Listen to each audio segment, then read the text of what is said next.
again, it's like Utah State thought we had it.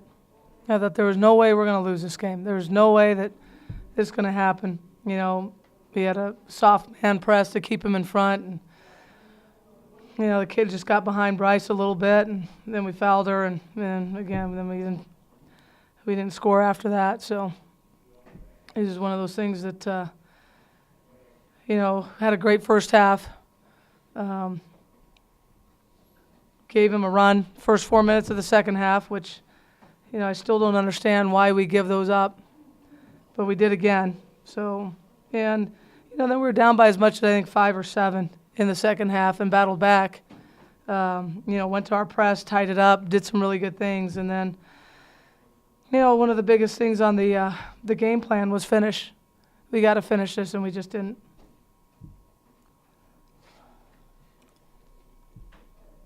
Well, you can't say the turnovers cost you the game. It did seem like there were some sloppy throws and lazy passes. Very much so. And that's what I told them up there. 20 turnovers did cost you. It does.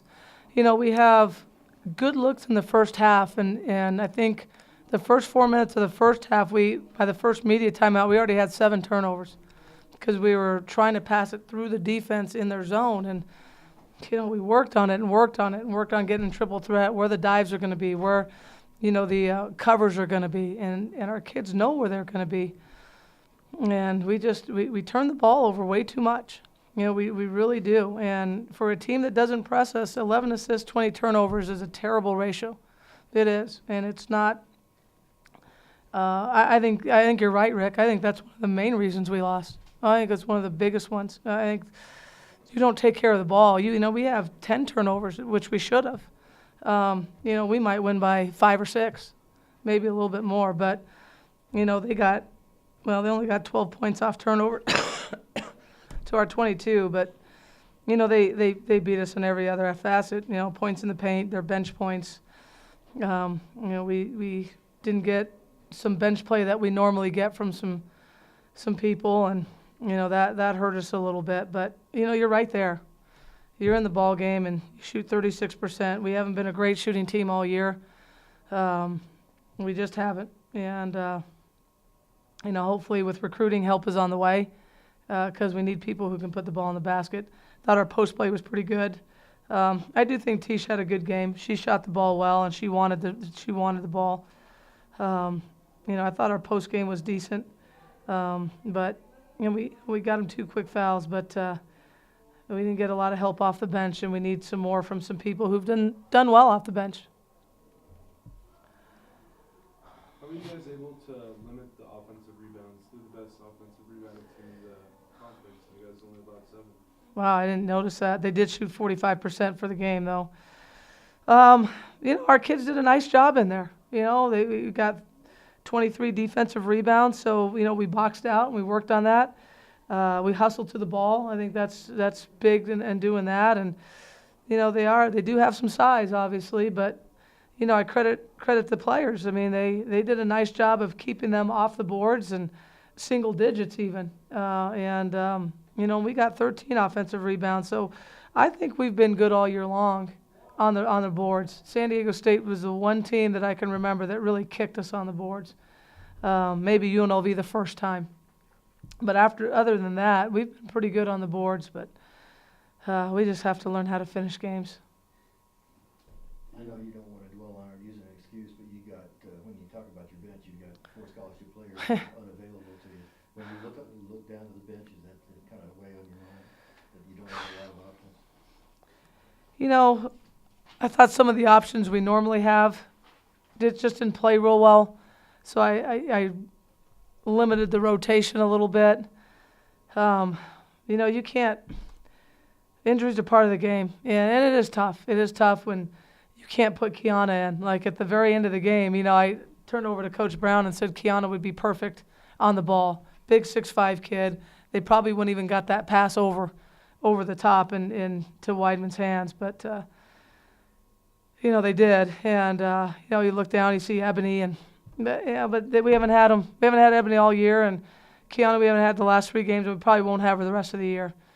You just want them to get healthy because they're learning even still on the bench on what's happening. they're learning some of the things that we're doing wrong. They're hopefully going to be back next year and say, well, hey, I saw this, and we can do A, B, and C about this. Because we haven't done a real good job of the last 8 or 9 games learning and how to finish games off. We just haven't. And it's been frustrating. I still think with the players that we have, we can win games. But it's just frustrating coming here, going in the locker room and saying the same thing over and over and over again. You just run out of things to say. You do. We didn't finish. We didn't get the job done. It's pretty much the bottom line. The stretch where after Khadijah gets her 4th foul, they get like 4 or 5 layups basically. Yeah. That's, how significant is it for her just to somehow avoid that foul? Well, that was just tough, and she probably should have let her go. But Brooke's got to get a little bit better on the defensive end, and it triggered because Brooke got beat on defense, and then Khadijah tried to help and got her 4th foul. And Brooke will get better, and she'll learn, and she'll be a good player here. But as a team, we've got to do a better job defending.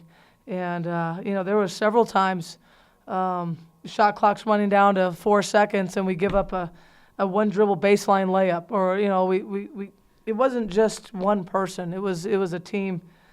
And I know that we've got to be able to help, and I thought they did a decent job of helping. But on-ball defense, we've got to be better.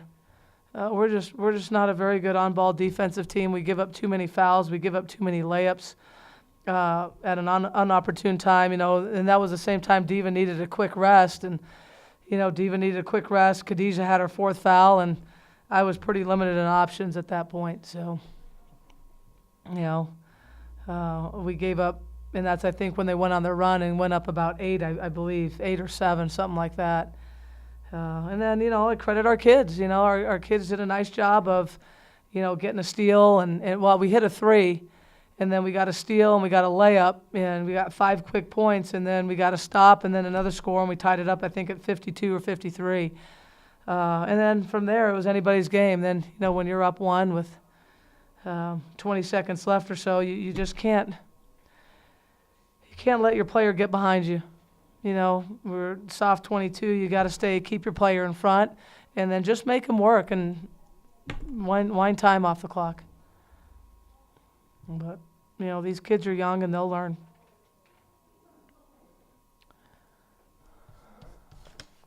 All right, thanks, you guys.